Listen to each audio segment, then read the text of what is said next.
Hello guys, welcome back to the channel. तो आज हम डिस्कस करेंगे आज का लीड कोड डेली चैलेंज, जो कि है minimum numbers of operation to make array empty. अच्छा क्वेश्चन है, मजा आएगा इसको करने में। ठीक है, चलते हैं। ओके, हम अपना नोट पैड खोल लेते हैं। क्या दे रखा है मुझे क्वेश्चन में? You are given an zero indexed array.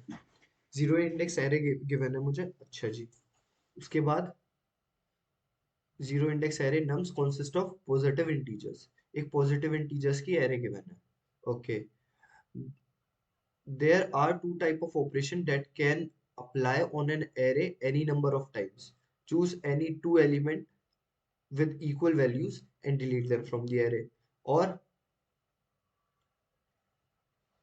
choose three element with equal values and delete them from the array. इसने क्या बोला? हम क्या कर सकते हैं? या तो हम दो इक्वल वैल्यूज को एक साथ एक ऑपरेशन में डिलीट कर सकते हैं, या फिर तीन एलिमेंट्स को क्या करेंगे जो इक्वल है उनको एक साथ डिलीट कर सकते हैं एक ऑपरेशन में। मतलब अगर मैं दो डिलीट करता हूँ तो एक ऑपरेशन हो जाता है, फिर अगर मैं तीन डिलीट करता हूँ, तीन एलिमेंट्स डिलीट करता हूँ, वो एक और ऑपरेशन हो जाता है मेरा।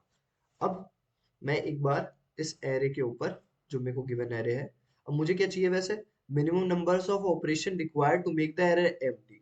मतलब सारे एलिमेंट डिलीट हो जाए मेरा, ऐसे मुझे minimum number of operations find करना है। और -1 if it is not possible. अगर हमारी एरे एम्प्टी नहीं हो पाएगी, मतलब ये ऑपरेशन पॉसिबल नहीं हो पाएंगे, तो हम रिटर्न कर देंगे -1। ओके, पहले टेस्ट केस के ऊपर चलते हैं, फिर डिस्कस करते हैं कि भाई इसमें कर क्या सकते हैं। ठीक है, अब हम टेस्ट केस के ऊपर पहुंचे। 2 3 3 2 2 4 2 3 एंड 4। शायद दिख रहा होगा ये।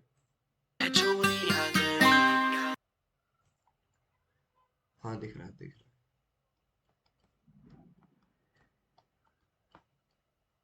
6 7 8। ठीक है, अब मेरे को क्या करना है? जब मैं अगर पहले ये देखूं, हर एक एलिमेंट की एक्रेंस अगर मैं कैलकुलेट करके देखूं, तो टू की एक्रेंस मेरे पास कितनी आ रही है भैया जी? एक, दो, तीन, चार, चार बार आ रहा है टू। थ्री कितनी बार आ रहा है? एक, दो, तीन। ठीक है। चार कितनी बार आ रहा है? चार मेरा, एक और दो, दो बार। सारे एलिमेंट्स ट्रेवल हो चुके हैं मेरे? मैं कहा हाँ, हो गया। अब एक बात बताओ मुझे, क्या एक ऑपरेशन में मैं दो एलिमेंट डिलीट कर सकता हूँ, या तो तीन एलिमेंट डिलीट कर सकता हूँ एक ऑपरेशन के अंदर? ठीक है, अगर मैं दो बार यहाँ पे ऑपरेशन लगाऊं, तो क्या पॉसिबल है मैं इसको डिलीट कर दूंगा? मैं कहा हाँ। एक बार क्योंकि एक बार में क्या करूंगा, मैं दो डिलीट करूंगा, फिर अगली बार मैं दो डिलीट करूंगा। अच्छा जी, इसमें मैं क्या लगाऊं? तीन, तीन वाला, जो तीन वाले डिलीट करने हैं मेरे को, मतलब एक ऑपरेशन में मैं तीनों के तीनों इक्वल एलिमेंट्स डिलीट कर दूंगा। मैं क्या हाँ, और इसमें एक ही ऑपरेशन में मैं ये दो एलिमेंट्स है वो डिलीट कर दूंगा, तो ये मेरी एरे एम्प्टी हो जाएगी। टोटल नंबर ऑफ ऑपरेशन, मुझे चार ऑपरेशंस लगेंगे। ये नौ नहीं है, ये चार है। चार ऑपरेशंस लगेंगे और ये मेरा क्वेश्चन सॉल्व हो जाएगा। ठीक है, ठीक है, इसमें सही है। अब नेक्स्ट टेस्ट केस के ऊपर मूव करें। 2 1 2 2 3 3। 0 1 2 3 4 5। वन का काउंट कितना है? वन। टू का काउंट कितना है? थ्री। थ्री का काउंट कितना है? टू। क्या ये पॉसिबल है इसको मेरे को एक ऑपरेशन में डिलीट करना? मैं क्या एक बारी में मैं दो कर सकता हूँ या फिर तीन कर सकता हूँ? इसको तो कर ही नहीं सकता, एक बच रहा है। तो भैया जी तुम तो नहीं हो सकते डिलीट। डेट मीन्स बाद में एरे में ये तो रह ही जाएगा। डेट मीन्स इसको कन्वर्ट करना हमारे बस की बात है नहीं। मतलब इसको डिलीट करना हमारे बस की बात है नहीं, क्योंकि यूजिंग आर ऑपरेशंस हम एक बारी में दो कर सकते हैं या फिर तीन कर सकते हैं। मैंने बोला ओके। तो मैं क्या ये लगा लूं, क्या कहते हैं, ये डिड्यूस कर लूं कि भैया जी, क्या कहते हैं, मेरा ये क्वेश्चन आसानी से सॉल्व हो जाएगा अगर मेरी, जैसे एक एलिमेंट की एक्रेंस अगर 2 के मल्टीपल में दे रखी होगी, या फिर एलिमेंट की एक्रेंस 3 के मल्टीपल में दे रखी होगी। तो ये आसानी से मैं क्या करूंगा, अगर 2 के मल्टीपल में है तो मैं जितनी भी एक्रेंस होगी उसकी डिवाइड बाय 2 करके उतने नंबर ऑफ ऑपरेशंस लगेंगे मेरे को, ये कर सकता हूँ। और जितनी एक्रेंस होगी जो 3 के मल्टीपल में होंगे, उनकी एक्रेंस डिवाइड बाय 3 करके नंबर ऑफ ऑपरेशंस हर एक एलिमेंट की प्लस करके मैं दे सकता हूँ। और कहीं मुझे पॉसिबल नहीं होगा, मतलब वो 2 और 3 का मल्टीपल नहीं होगा, तो क्या मैं उसको डायरेक्टली रिटर्न कर दूं -1? मैं क्या, हाँ, एक बार इस वाले टेस्ट केस के ऊपर चलते हैं जो पहला वाला दे रखा है, फिर देखते हैं कि क्या ये अप्रोच हमारी सही है। कि मुझे अभी तक, क्योंकि ये ग्रीडी अप्रोच है मैं कर रहा हूँ, मेरे को पता चल रहा है कि क्या क्या मैं कर सकता हूँ। है चोरियां बड़ी, ना कोई से कमी, आँख में। ठीक है, अब मैंने 2 की अकरेंस फाइंड करी भैया जी। 2 की अकरेंस मेरी 4 है, 3 की अकरेंस मेरी 3 है, 4 की अकरेंस मेरी 2 है। तो मैं इस हैश मैप में बढ़ूंगा आगे, तो 2 तो मेरे को यहाँ पे लगेगी, 2 का मल्टीपल है ये, और 4 डिवाइड बाय 2 2 होता है। इसमें 3 का मल्टीपल है तो एक ऑपरेशन लगेगा, 2 का मल्टीपल है 2 डिवाइड बाय 2 एक ऑपरेशन लगेगा, 4 ऑपरेशन लग जाएंगे मेरे। मैं क्या, इससे क्वेश्चन सॉल्व हो जाएगा? मैं क्या, हाँ, क्वेश्चन सॉल्व हो जा रहा है। ये जितने टेस्ट केस दे रखे हैं उनके लिए तो मेरा हो जा रहा है। कि अगर मेरी एक और हैश मैप थी जिसमें 1 था, 2 की अकरेंस 4 थी और 3 की अकरेंस लेट सपोज 2 थी, तो यहाँ पे अगर मुझे 3 का मल्टीपल नहीं मिला तो मैं डायरेक्ट -1 रिटर्न करके काम 35 करूंगा। मैं क्या, अच्छा, मैं क्या, तुझे कुछ ऐसा दे रखा है कि अगर तेरी 14 की अकरेंस है, लेट सपोज 10, कोई एलिमेंट है 14, उसकी अकरेंस है 10, और कोई और एलिमेंट ले लेते हैं 2, 12 ले लेते हैं, उसकी अकरेंस है 9। अब इसमें बता मुझे कितने लगेंगे। मैं क्या, देख भाई, ये 2 का मल्टीपल है, तो 10 डिवाइड बाय 2 कितना हुआ, 5। 5 ऑपरेशंस लगेंगे। ये 3 का मल्टीपल है, 9 डिवाइड बाय 3 कितने होंगे, 3। तो टोटल 8 ऑपरेशंस तेरे को लगेंगे और तेरा काम हो जाएगा। मैं क्या, थप्पड़ इतनी जोर का मारूंगा मैं, और क्यों मारूंगा, मैं क्या, देखो, अब मेरे को 10 एक्रेंस दे रखी है 14 की, तो अगर मैं इसको एक ग्रुप में डिलीट करता हूँ, फिर इसको एक और ग्रुप में डिलीट करता हूँ, 10 में से 6 के कितने बच्चे, 4, और 14 और 14 दो दो ग्रुप में करके इनको डिलीट करूं, तो कितना बचा मेरा, 4 ऑपरेशंस लगे मेरे को इसको डिलीट करने में, जो 10 थे, लगे कि नहीं। और मैं क्या कर रहा था, 10 डिवाइड बाय 2 करके डायरेक्टली 5 रिटर्न कर रहा था। भैया, ये फुद्दू बनती नहीं चलेगी। तो मैं क्या, देखो अब क्या होगा। अब क्वेश्चन को समझने की कोशिश करो, क्योंकि ये अप्रोच मेरे दिमाग में भी आई थी, बट फिर मैंने क्वेश्चन को ध्यान से देखा। हम कोई सा भी ऑपरेशन परफॉर्म कर सकते हैं, चॉइस चॉइस दे रखी है हमें कि या तो ये कर लो या तो ये कर सकते हैं। ठीक है, और एक और चीज, मिनिमम नंबर ऑफ ऑपरेशन। जहां भी मुझे मैक्सिमम मिनिमम या ऐसा कुछ दिखता है, पहले तो मुझे चॉइस दिखी, मैंने सोचा रिकर्शन। ठीक है, रिकर्शन मेरे दिमाग में एकदम से आ गया, का चॉइस है, इसमें रिकर्शन लगेगा ही लगेगा, क्योंकि या तो मैं 3 कर सकता हूँ या तो मैं 2 कर सकता हूँ। मैं कहा, अच्छा, और minimum number of operations find करने हैं मेरे को। मैं क्या, रुको, मैं करने की कोशिश करता हूँ इसको रिकर्सिव वे में। रिकर्सिव वे में मैं कैसे करूंगा, मैंने क्या बोला, लेट सपोज मेरे पास वही एरे दे रखी है जिसमें 2, इसको यहाँ पेस्ट कर लूँ अगर मैं, 0 1 2, इसमें 2, और 2 की अकरेंस 4 है, थोड़ा सा नीचे, 3 की अकरेंस 3 है, और 4 की एक्रेंस 2 है जी ऐसा। अब मैं क्या करता हूँ, मैं यूजिंग रिकर्शन इसको सॉल्व करने की कोशिश करता हूँ। ठीक है, यूजिंग रिकर्शन इसको सॉल्व करने की कोशिश करता हूँ। इसको ना हल्का सा नीचे ले आता हूँ मैं, ताकि इसको जब ऊपर करूँ और रिकर्शन लिखने की कोशिश करूँ तो ये मेरा सही सही आता है। अब मैं क्या करूंगा, because I have to just work on the occurrence part, कि कितने हम एक बारे में डिलीट कर सकते हैं, उस वाली चीज पे फोकस करना है ना हमें।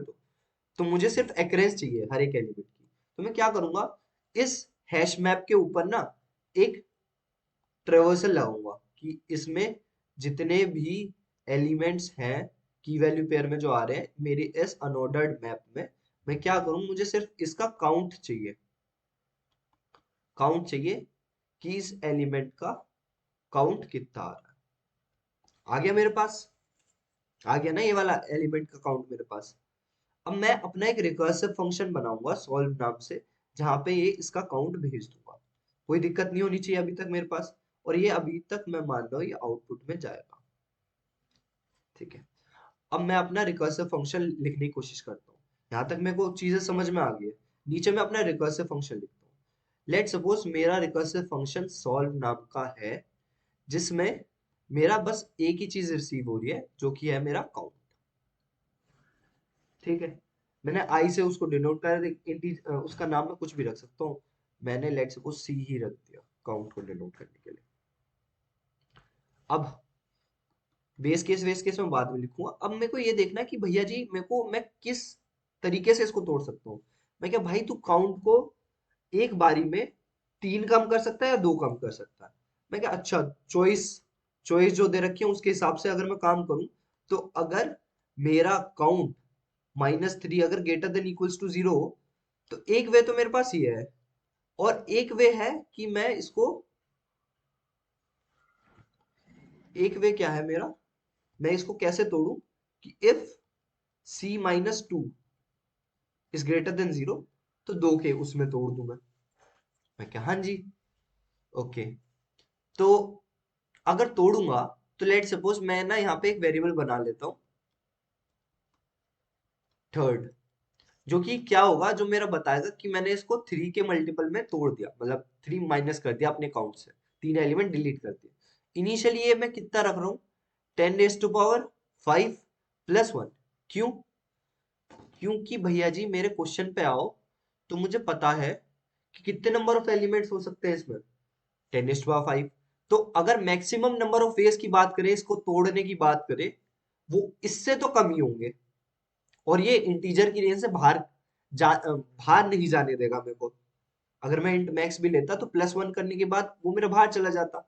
जब इसने मेरे को दे रखा है 10⁵ एलिमेंट्स हो सकते हैं, तो इनको डिलीट करने के लिए मैं मैक्सिमम, इससे कम ही लगेगा, क्योंकि 2 की अक्रेंस में डिलीट करें, 3 की अक्रेंस में डिलीट करें, इससे कम लगे, हम मैक्सिमम मान रहे हैं कि इतना हो सकता है। अच्छा जी, और सेकंड भी मैं 10⁵ प्लस 1 से इनिशिएट कर रहा हूँ। क्यों कर रहा हूँ, मैं क्या करूंगा, सबसे पहली चीज, मैं इसको जब तोड़ूंगा, तोड़ने के लिए मेरे को क्या करना पड़ेगा, मेरे को इस रिकर्सिव कॉल को फिर से कॉल करना पड़ेगा C-3 के लिए, करना पड़ेगा, करना पड़ेगा। बट अगर, देखो, अगर मेरा काउंट 0 हो जाता है, मतलब मैं तोड़ पाता हूं, तो मैं डायरेक्टली रिटर्न कर दूंगा 0 कि मैंने तोड़ दिया, हाँ जी। और अगर मेरा काउंट इक्वल्स टू 1 बच जाता है, क्योंकि एक एक्रेंस को तो मैं तोड़ ही नहीं सकता, तो मैं रिटर्न कर दूंगा यहां से डायरेक्ट 10⁵ प्लस 1। ठीक है, और अगर यहाँ पे मेरे को रिसीव हुआ, इस वाले केस को ना मैं साइड में लिख दूं, कोई दिक्कत नहीं होगी। अगर मेरा यहाँ पे रिसीव हुआ इस फंक्शन से कि अगर मेरा t बराबर होता है 10⁵ प्लस 1 के बराबर होता है, तो मैं क्या करूंगा भाई, मेरे को अगर नॉट इक्वल्स टू 10⁵ प्लस 1 होता है, डेट मीन्स ये कहीं जाके तो मेरा आंसर मेरे को मिल गया है, क्योंकि 10⁵ प्लस 1 नहीं आया मेरे पास, मतलब मेरी ये ब्रेकेबल है, डिलीट करने लायक है। तो मैं अपने थर्ड में ना, मतलब टी को अपडेट कर दूंगा 1 से, और अपने थर्ड को अपडेट कर दूंगा टी से। बात समझने की कोशिश करो। एक बार मैं दूसरा केस भी लिख लेता हूँ, जो कि इसके नीचे आएगा, C-2 is greater than equals to 0।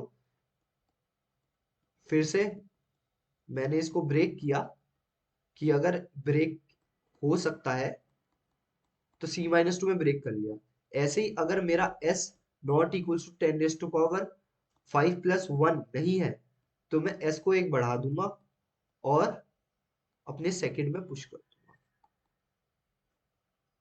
अब मैं एक बार में इसको अच्छे से एक्सप्लेन करने की कोशिश करता हूँ। और बाद में जाके इन दोनों का क्या करूंगा, मैं रिटर्न कर दूंगा minimum of second and third.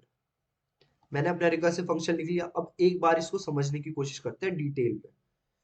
मैंने क्या बोला, मेरे पास कोई काउंट आया होगा, लेट सपोज 10 आया था, तो मेरे को पता है कि या तो मैं उसको 3 एलिमेंट एक साथ में डिलीट करके एक ऑपरेशन में खत्म कर सकता हूँ, या फिर मैं उसको 2 एलिमेंट डिलीट करके एक ऑपरेशन में खत्म कर सकता हूँ। तो अगर मेरा काउंट ग्रेटर देन 3 होगा, मतलब ग्रेटर देन 3 होगा, तभी ये चीज हो सकती है कि मैं उसके तीन तीन के मल्टीपल में डिलीट कर सकता हूँ। तो अगर है तो भैया जी मेरा एक रिकर्सिव फंक्शन लिख दो जिसमें से मैंने 3 रिमूव कर दिए। अब बाद में जाके अगर मेरे को पता चला कि मैं बाद में जाके उसको 3 के मल्टीपल में रिमूव नहीं कर सकता था, या फिर रिकर्सिव कॉल मेरी यहाँ पहुंच गई, तो मैंने यहाँ से पहले ही रिटर्न करवा दिया कि भैया जी अगर काउंट मेरा 1 बचे बाद में, डिवाइड करने के बाद में मेरा अगर काउंट 1 बचे, तो जो मैक्सिमम सेपरेशन अगर मैं लिख सकता था जितने, उतने मैंने कर दिए। और अगर यहाँ पे मेरी टी की वैल्यू अगर 10⁵ आती, दैट मीन्स वो डिवाइड नहीं हो सकता। डिवाइड नहीं हो सकता, हाँ। तो अगर नहीं आती 10⁵ के बराबर, तो एक ऑपरेशन में मेरा वो डिवाइड हो गया होगा, मतलब डिलीट हो गए होंगे वो एलिमेंट। मैं क्या, हाँ। तो तूने +1 इसी वजह से करा, हाँ। और इस वैल्यू को तूने थर्ड में अपडेट कर दिया। मैं क्या, अच्छा, अगर तेरा 10⁵5 10⁵ +1 आता, तो क्या तेरे को इसको इससे इनिशियलाइज करने की जरूरत है? मैं क्या, मैंने तो ऐसे ही इनिशियलाइज कर दिया है, ठीक है, अभी के लिए। क्योंकि अगर ये इस लूप में नहीं जाएगा, इस इस कंडीशन के अंदर नहीं जाएगा, तो मेरे एक वैल्यू रहे जो कि सबसे बड़ी होगी, कि ये डिवाइड नहीं हो पाया यहाँ से, इसी वजह से। The same case goes for this. अगर मैं 2 के मल्टीपल में उसको डिवाइड कर रहा हूँ, तो सेकंड को मैंने 10⁵ +1 से इनिशिएट किया, फिर इसके साथ रिकर्सिव कॉल करी। अगर टूटने लायक होगा वो, तो मेरा आंसर क्या आएगा? 10⁵ +1 तो नहीं आएगा कभी। तो मतलब एक ऑपरेशन करके मैंने उसको डिवाइड कर दिया। डिवाइड करने के बाद जो भी आउटपुट आया होगा वो मैंने सेकंड में डाल दिया। अब इन दोनों का मिनिमम क्यों चाहिए मुझे? मिनिमम इस वजह से चाहिए क्योंकि या तो मैं सेकंड में कर सकता या मैं थर्ड में कर सकता था। जितने ऑपरेशन मेरे को कम लगे होंगे, उतने ऑपरेशंस मैंने यहाँ पे रिटर्न कर दिए, ठीक है। और जब यहाँ पे रिकर्सिव कॉल्स सॉल्व फंक्शन होके रिटर्न हुआ होगा, तो मैंने यहाँ पे चेक भी कर लिया होगा कि अगर मेरा आउटपुट 10⁵ के बराबर है, डेट मीन्स तोड़ा नहीं जा सकता, डायरेक्टली रिटर्न कर दूंगा मैं यहाँ से -1, कि काम खत्म। मेरा डिलीट ही नहीं किया जा सकता अदरवाइज, क्योंकि मुझे हर एक एक्रेंस के लिए ये वाली चीज देखनी है ना। तो मैं एक ऑपरेशंस नाम से एक वेरिएबल बनाऊंगा जो कि इनिशियली 0 होगा। ऑपरेशन नाम लिख देता हूं मैं, कितने ऑपरेशंस मुझे चाहिए होंगे जो कि इनिशियली मेरा 0 होगा, और उसको मैं हमेशा अपडेट कराता रहूंगा, किससे? जो कि मेरा इस पर्टिकुलर काउंट के लिए ऑपरेशंस आ रखे, ठीक है। मैं एक बार कोड कराता हूँ, फिर कोड यहाँ पे पेस्ट करूंगा, और उस पे ये इस वाले ऑपरेशन, इस वाले टेस्ट केस के लिए और ये 14 वाला टेस्ट केस जो था, दोनों के लिए काम करूंगा। मजा आएगा, अच्छा क्वेश्चन है, बहुत ही अच्छा क्वेश्चन है। काम करना शुरू करते हैं। पहली चीज तो हर एक एलिमेंट की एक्रेंस काउंट करनी है। अच्छा जी, हर एक एलिमेंट की एक्रेंस काउंट करनी है। तो भैया तुम्हें तो इस पूरी एरे को ट्रेवर्स करना पड़ेगा। मैं कहा हाँ, कोई बात नहीं, एरे को ट्रेवर्स कर लिया, और मैंने यहाँ पे बनाया एक map of int comma int, unordered map. कोई दिक्कत नहीं होनी चाहिए। अनऑर्डर्ड मैप ऑफ एलिमेंट, उसमें उसका काउंट, मतलब एक एलिमेंट का काउंट इंक्रीज करते गए जहां तक इंक्रीज हो जा सकता था हमारा। मैं क्या, हाँ सही बात है। फिर मैंने क्या कहा, मैं एक ऑपरेशंस नाम का वेरिएबल बना रहा था जो कि बता रहा था कि मेरे कितने ऑपरेशंस लगेंगे इसको तोड़ने के लिए। क्या, बहुत सही बात। अब मैं इस मैप को ट्रेवर्स करूंगा because I need to work on the occurrence of elements. तो मैं हर एक एलिमेंट की एक्रेंस जो काउंट होगा उसका, उसको कंसिडरेशन में ले लूंगा। ठीक है, अब मैं डायरेक्टली क्या कॉल करूं, मैंने क्या बताया था, सॉल्व कॉल कर दो मेरा काउंट के लिए। अगर मेरा आउटपुट 10⁻5 प्लस 1 के बराबर हुआ, रिटर्न कर दो डायरेक्टली -1 कि it is not feasible to delete all the elements from this particular array using these particular operations, वरना ऑपरेशंस में ऐड कर दो ओपी और बाद में जाके हम रिटर्न कर देंगे ऑपरेशंस। कोई दिक्कत नहीं होनी चाहिए क्योंकि मैं एक एक चीज समझा चुका हूं। अब मैं अगर इसके रिकर्सिव कॉल में मूव करूं, इंट आई कुछ भी लिख लो, बेस केस क्या था कि अगर तोड़े जा सकते होंगे तो इसका काउंट 0 हो गया होगा, डायरेक्टली रिटर्न कर दूं कि भाई हो गया, ये टूट गया है। और अगर नहीं तोड़ा जा सकता होगा तो मैं यहाँ से 10⁻5 प्लस 1 रिटर्न कर दूं। मैं क्या, बहुत अच्छे भैया। उसके बाद उसके बाद मैं क्या करूंगा, उसके बाद मैं दो वेरिएबल बनाऊंगा, थर्ड नाम से, एक सेकंड नाम से, कि 3 की अकरेंस में मैं तोड़ रहा हूँ तो थर्ड वाले के लिए कंसिडर कर रहा हूँ उसे, 2 की अकरेंस में तोड़ रहा हूँ तो सेकंड वाले के लिए कंसिडर कर रहा हूँ। तो अगर मैं मेरा थर्ड 3 के मल्टीपल में मैं तोड़ूंगा उसको तो ये चेक करूंगा पहले तो ये कंडीशन। अब उसके लिए मैं रिकर्सिव कॉल करूंगा कि भैया मैंने इसको 3 के अकरेंस में तोड़ के देखा, मेरा मजा आ गया। मेरे को मजा क्यों आ गया कि अगर टेम्प नॉट इक्वल्स टू मेरा 10⁻5 प्लस 1 होता, अगर ये होता तो मैं क्या करता, तो अगर ये वाला सीन होता तो मैं टेम्प को एक बढ़ा देता कि एक ऑपरेशन में मैंने तोड़ पाया, और उसका काउंट मैं थर्ड वाले में डाल देता। Similarly the second choice we have 2 के मल्टीपल में तोड़ने की, तोड़ा, द सेम गोज हेयर कि सॉल्व i-2 करा, if temp not equals to 10⁻5 plus 1, temp को फिर एक बढ़ा दूंगा कि तोड़ा जा सकता है, और सेकेंड इक्वल्स टू temp। हो गया इन दोनों का मिनिमम मैं कंसिडर कर लूंगा। ठीक है, अब अगर मैं इसको रन करूं तो मेरा एग्जाम्पल टेस्ट केस चल गया। ओके, टेस्ट केस चल गया। टेस्ट केस क्यों चल गया होगा, ठीक है भाई, जितने ऑपरेशंस थे ना तूने आराम से परफॉर्म कर दिए। एक बार मैं ना इसको जूम आउट करता हूँ हल्का सा, और इस वाले कोड को अपने, क्योंकि मेरा अगर रिकर्शन सही देखा गया होगा ना, और रिकर्शन टीएलई नहीं देगा, तो मेरा क्वेश्चन यही खत्म हो जाएगा, मेरे को कोई ज्यादा बकबक करने की जरूरत ही नहीं है। पर बात तो यही अटक जाती है कि रिकर्शन टीएलई देगा या नहीं देगा। ओके, मेरा एग्जाम्पल टेस्ट केस ये रहा। ठीक है, इसको नीचे लाते हैं। ठीक है जी, इसको नीचे यहाँ पे लाते हैं, पास पास में। हर एक चीज सही से एक्सप्लेन करने की कोशिश करेंगे। मैंने क्या बोला, इसको पहले इसकी हर एक एक्रेंस को काउंट करना है हमें, हर एक एलिमेंट की।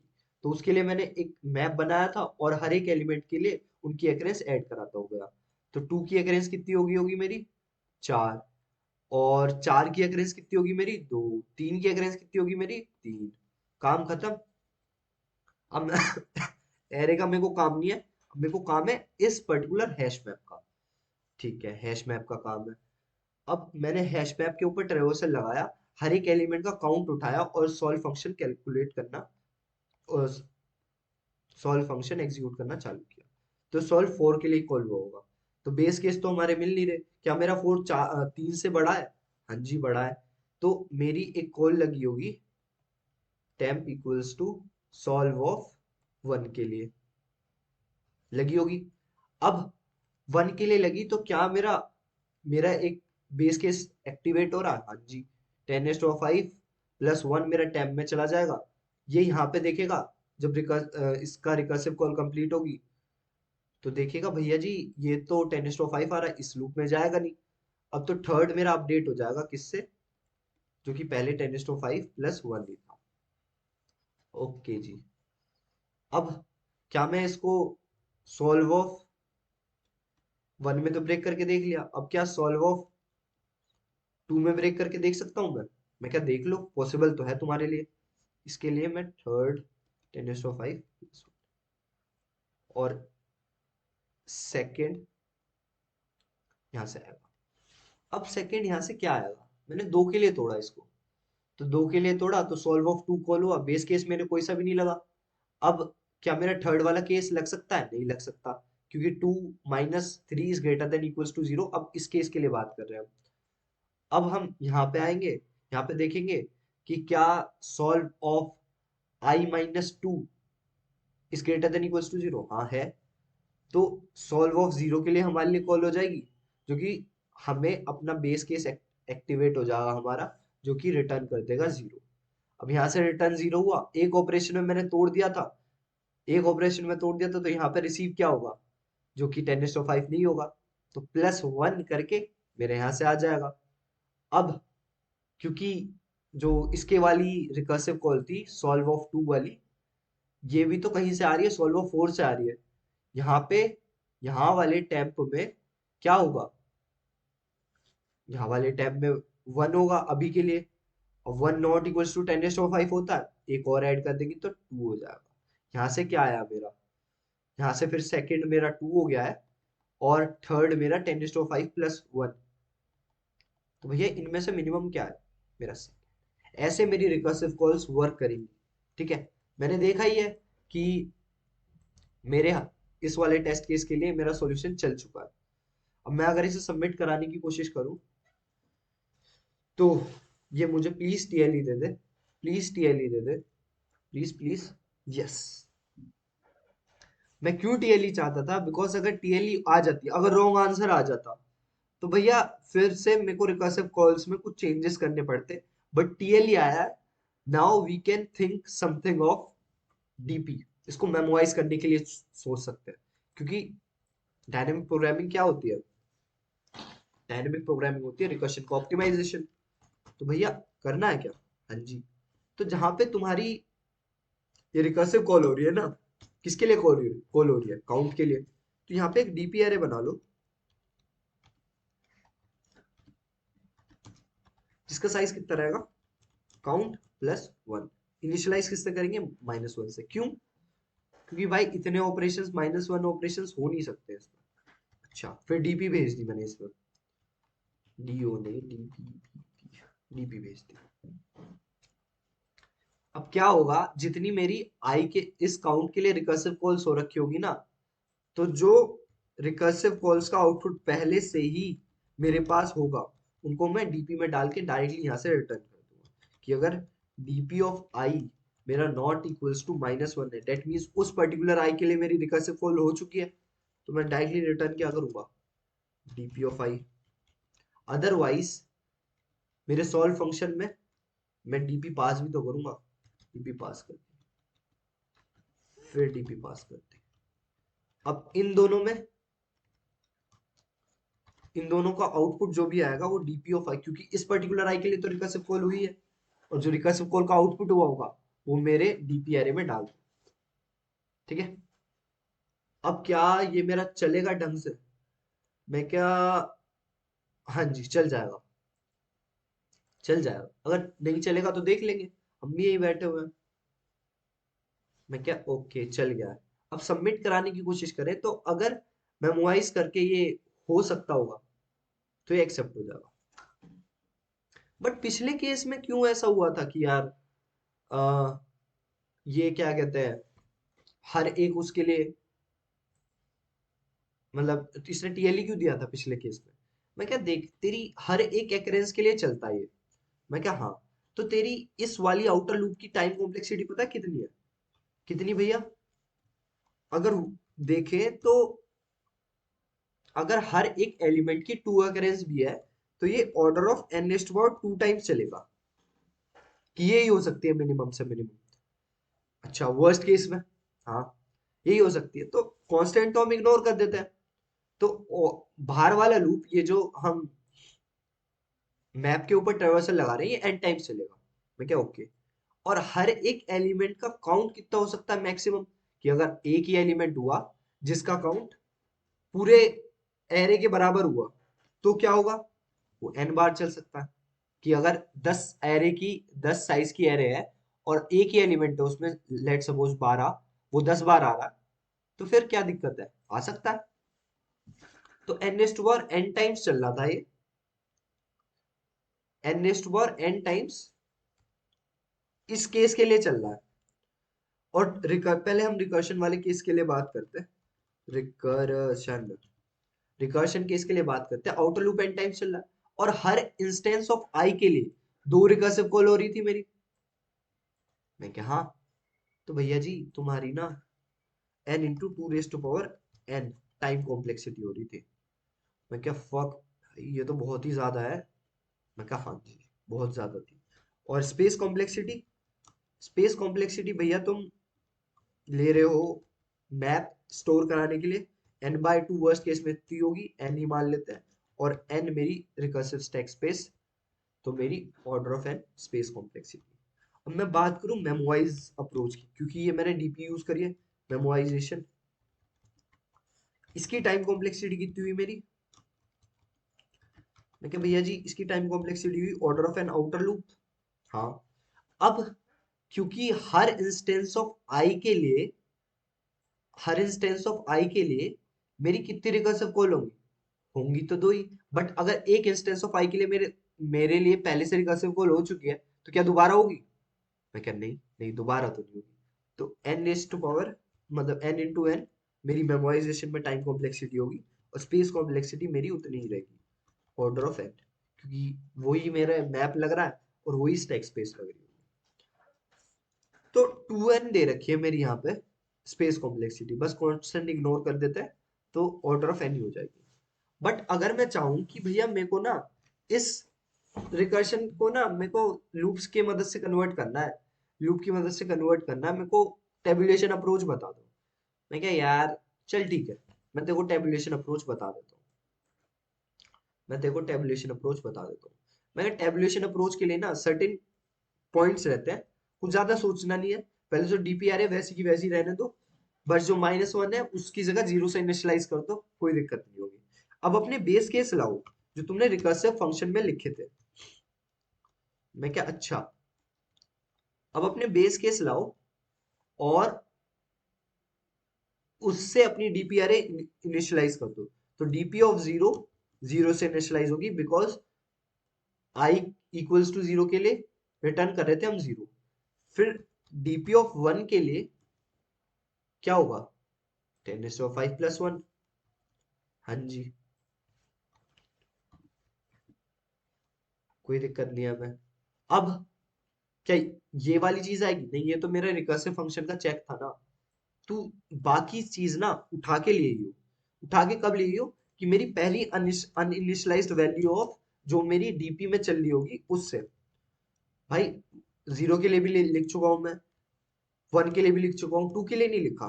तो 2 से एक लूप चलाओ काउंट +1 के लिए, और हर बार में मैं क्या करूंगा, जो मैंने अपना लॉजिक लिखा हुआ है ना, ऊपर ऊपर लॉजिक लिखा हुआ है, उसको डिट्टो लाके यहाँ कॉपी पेस्ट करूंगा। बस उसमें सर्टेन मॉडिफिकेशंस मेरे को करने होंगे। क्या मेरे वेरिएबल चेंज होंगे, मैं कहा नहीं यार। क्या मेरा कुछ यहाँ पे चेंज होगा, मैं कहा एक चीज चेंज होगी तेरी, अपने रिकर्सिव फंक्शन की जगह अब तू आंसर लेगा डीपी एरे से। क्या मेरे पैरामीटर्स कुछ चेंज होंगे, मैं क्या सिर्फ एक ही तो पैरामीटर जा रहा है डीपी एरे में। मैं क्या हाँ जी सही कह रहा। ऐसे ही मेरी रिकर्सिव कॉल चेंज होगी डीपी ऑफ i-2 से, जो कि सॉल्व ऑफ i-2 के लिए कॉल हो रहा था, अब वो डीपी i-2 के लिए कॉल होगा। बाकी डीपी ऑफ आई मेरी अपडेट हो जाएगी minimum of third and second से, और ये मेरा पूरा कोड आ जाएगा। अब जहां पे मेरी रिकर्सिव कॉल यहाँ पे मैं ले रहा था ना, इसको मैं अपडेट कर दूंगा डीपी ऑफ काउंट से।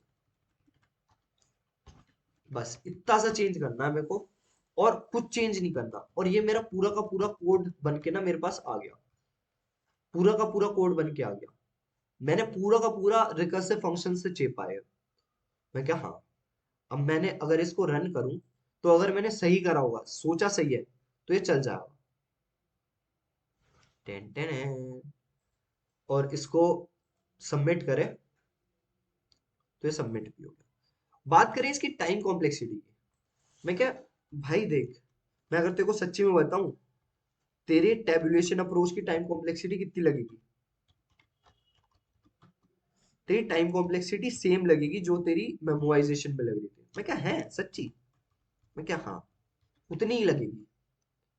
तू देख भी पा रहा है, ये आउटर लूप मैंने बताया था n/2 टाइम चलेगा इनटू n, ठीक है।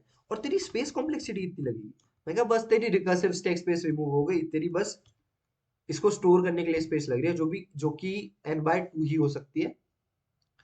अच्छा, मैं क्या, हाँ, अब अब और ऑप्टिमाइज कर सकता हूँ क्या मैं नहीं नहीं नहीं, बहुत ऑप्टिमाइज कर दिया तूने। So this is our approach to solve this particular problem, minimum number of operations to make an array empty. मुझे क्या चीज याद में रखनी है, क्या पैटर्न ध्यान में रखना है? मुझे चॉइस दे रखी है, जहां भी चॉइस दे रखी होती है, वहां मैं रिकर्शन के बारे में सोचता हूँ। और एक और क्लू, डीपी का क्वेश्चन कैसे पता लगता है? कहीं भी मुझे minimum number of operations, maximum number of कुछ भी चीज फाइंड करनी हो, वहां पे मैं सोचता हूँ कि भैया इसमें डीपी लगेगी, बट पहले मैं सोचता हूँ कि मैं रिकर्शन अच्छे से लिखूंगा, क्योंकि it's all about recursion. Recursion अच्छे से लिखा, टॉप डाउन फॉर्म में, हो गया मेरा काम। मैंने बस बहुत आसानी से जो चेंजिंग वेरिएबल था उसकी साइज की डीपी बनाई, मतलब अपनी ऑक्सिलरी एरे बनाई, और उसको आसानी से इनिशियलाइज करा दिया। ठीक है, ओके। सो दिस ये हो चुका है हमारा minimum number of operations to make array empty. बाकी कोई दिक्कत हो तो यू कैन आस्क। अभी के लिए इतना ही, मिलते हैं हम नेक्स्ट लेक्चर में, तब तक के लिए।